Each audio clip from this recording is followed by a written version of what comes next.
আসসালামু আলাইকুম এভরিওয়ান, কেমন আছো তোমরা? আলহামদুলিল্লাহ, সকলেই আল্লাহর রহমতে নিশ্চয়ই ভালো আছো। আমার ভিডিওতে অনেকেই কমেন্ট করেন ভাই ভূতের গল্প দেন, তাই তাদের জন্য নিয়ে আসলাম আজকে একটা ভূতের গল্প।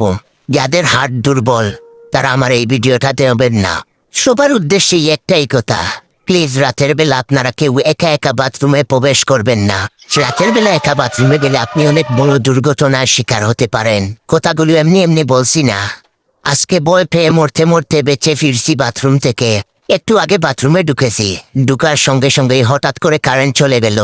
বয়ে আমি দিশেহারা হয়ে গিয়েছিলাম। হঠাৎ করে কয়েক সেকেন্ড বাদে আবার কারেন্ট চলে আসলো, কিন্তু কারেন্ট আসার পরে যে আমি এমন কিছু দেখবো সেটা কল্পনা করলেও শরীরের লোম দাঁড়িয়েও যাচ্ছে। কারেন্ট আসার পর দেখতে পেলাম বাথরুমের এক কোনায় কারো মৃতদেহ বাড়ছে, তাও আবার হাওয়ার মাঝে। এটা দেখে আমার হার্টবিট বেড়ে যাচ্ছিল। মনে হচ্ছিল সেই মুহূর্তেই বয়ে মারা যাব আমি। আমি এক দৃষ্টিতে সেই মৃতদেহটার দিকে তাকিয়েছিলাম। হঠাৎ করেই যেন মৃতদেহটা আমার দিকে ঘুরে গেল, আর তার হুলা চোখ এসে পড়লো বরাবর আমার চোখের দিকে। তার চোখগুলো ঠেলে বের হয়ে আসতে চাইছিল, এমন ভৌতিক পরিস্থিতিতে যে কারো দম আটকে যাবে।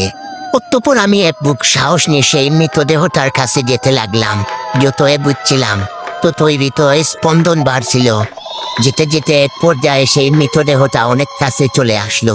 তার কাছে গিয়ে দেখলাম সেটা আর কারো নয়, একটি তেলাপোকার মৃতদেহ ছিল। কি করে যেটা মাকড়সার জালের সঙ্গে আটকে কিন্তু হয়ে ঝুলেছিল। ভাই কেউ গালি দিস না ভাই, আমি ফানি মানুষ, এইসব ভূতের ভিডিও বানাতে পারবো না। ভিডিওটা দেখে ভালো লাগলে অবশ্যই লাইক কমেন্ট শেয়ার করবেন। ধন্যবাদ।